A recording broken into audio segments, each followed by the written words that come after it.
ಇರೋ ಎಲ್ರಿಗೂ ನಮಸ್ಕಾರ. ಕರ್ನಾಟಕಕ್ಕೆ ಸ್ವಾಗತ, ಸುಸ್ವಾಗತ. ಐ ಥಿಂಕ್ ಮೊದಲು ಸ್ವಲ್ಪ ನಾನು ಕನ್ನಡದಲ್ಲಿ ಮಾತಾಡ್ತೀನಿ. ಇವತ್ತು ನಾವೆಲ್ಲರೂ ಏನು ಈ ಒಂದು ಟಾಕ್ಸಿಕ್ ಚಿತ್ರ ಇದಕ್ಕೆ ಸೇರಿದ್ದೀವಿ, ಅದಕ್ಕೆ ಮುಖ್ಯ ಕಾರಣ ಕರ್ನಾಟಕದ ಜನತೆ. ಕರ್ನಾಟಕದ ಜನತೆ ನನಗೆ ಕೊಟ್ಟಿರೋ ಶಕ್ತಿ, ಕೊಟ್ಟಿರೋ ಜವಾಬ್ದಾರಿ, ಅವ್ರು ಕೊಟ್ಟಿರೋ ಒಂದು ಗೆಲುವು, ಪ್ರತಿ ಸಿನಿಮಾದಲ್ಲೂ ಅವ್ರು ನನಗೆ ಶಕ್ತಿ ಕೊಟ್ಟಾಗಲೂ, ಸಿನಿಮಾ ಹಿಟ್ ಮಾಡಿದಾಗಲೂ ನನ್ನ ತಲೆಯಲ್ಲಿ ಒಂದೇ ವಿಷಯ ಓಡ್ತಾ ಇದ್ದಿದ್ದು, ಅದು ನನ್ನ ಅಚೀವ್ಮೆಂಟ್ ಅಲ್ಲ, ಅಲ್ಲಿ ಹೋಗಿ ಕೆಲಸ ಮಾಡು ಅಂತ ಜನ ನನಗೆ ಕೊಡ್ತಿದ್ದ ಜವಾಬ್ದಾರಿ ಅಂತ ನಾನು ನಂಬಿದ್ದೀನಿ. ಅದೇ ರೀತಿ ಪ್ರತಿ ಸಿನಿಮಾನೂ ನಾನು ಕೆಲಸ ಮಾಡ್ತಾ ಮುಂದೆ ಹೆಜ್ಜೆ ಇಟ್ಟಿದ್ದೀನಿ. ಆ ಹೆಜ್ಜೆಗೂ ಎಲ್ಲ ಗೌರವಿಸಿದ್ದೀರ. ಟಾಕ್ಸಿಕ್ ನೀವು ಕೊಟ್ಟ ಹಳೆಯ ಗೆಲುವಿನ ಪ್ರತೀಕ. ಈಗ ಮುಂದಿನ ಹೆಜ್ಜೆ ಇಡ್ತಾ ಇದ್ದೀವಿ.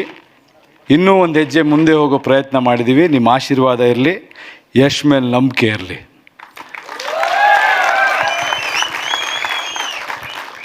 ದಾರಿ ಯಾವುದಾದ್ರೂ ಆಗ್ಬೋದು, ಗುರಿ ಮುಟ್ಟಬೇಕು. ಆ ದಾರಿಗಳಲ್ಲಿ ಕೆಲವು ಹೋರಾಟಗಳಿರುತ್ತೆ, ಹೋರಾಡಿಕೊಂಡು ಮುಟ್ಟಬೇಕು. ಕೆಲವೊಮ್ಮೆ ಕಾಲಕ್ಕೆ ತಕ್ಕಂತೆ ನಡಿಬೇಕು, ತಾಳಕ್ಕೆ ತಕ್ಕಂತೆ ಕುಣಿಬೇಕು. ಇವತ್ತಿನ ಮನಸ್ಸುಗಳು, ಇವತ್ತಿನ ಯುವ ಪೀಳಿಗೆ, ಇವತ್ತಿನ ಗೊಂದಲಗಳೇನಿದೆ, ಆ ಎಲ್ಲ ಗೊಂದಲಗಳು ಅವ್ರ ರೆಪ್ರೆಸೆಂಟೇಷನ್ ಈ ಸಿನಿಮಾಲ್ಲಿ ನಿಮಗಿರುತ್ತೆ. ತುಂಬ ಡೀಪ್, ತುಂಬ ಅದ್ಭುತವಾದ, ಮನುಷ್ಯರಿಗೆ ಬೇಕಾದ ವಿಷಯ ಇರುವಂಥ ಒಂದು ಚಿತ್ರ ಆಗುತ್ತೆ. ಕನ್ನಡಿಗರು ಹೆಮ್ಮೆಯಿಂದ ಹೇಳ್ಬೋದು, ಯಾವತ್ತೂ ತಲೆ ತಗ್ಸಕ್ಕೆ ನಾವು ಬಿಡಲ್ಲ, ತಲೆ ಎತ್ಕೊಂಡು ಓಡೋಂಗಿರುತ್ತೆ. ಹೆಮ್ಮೆಯಿಂದ ನೋಡಿ cinema.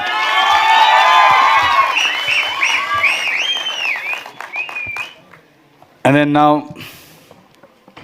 thank you very much for all you lovely people who have come so far, taken the effort, come to our Karnataka, our Bengaluru, to witness this piece of work. Thank you so much for this time and effort. But I believe in one thing. Now it is no more Kannada, Tamil, Telugu. This is an Indian film. This is the right example to see talented people from their respective industry. They are doing really great. This movie is not Yash's film. This is an Indian film where all the top stars, where all the successful people, where all the talented people have kept their insecurities or goals, or even sometimes their selfish. Every actor is selfish. That's the fact. When you're working, you want to be the best.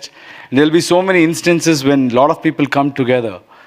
You will feel a little uncomfortable, insecure, and in the promotions, or there will be so many things happening. But this film has happened because all these lovely, talented, successful people have kept their egos aside, kept other things aside, and they've just come with one cause: to put Indian film on a global platform.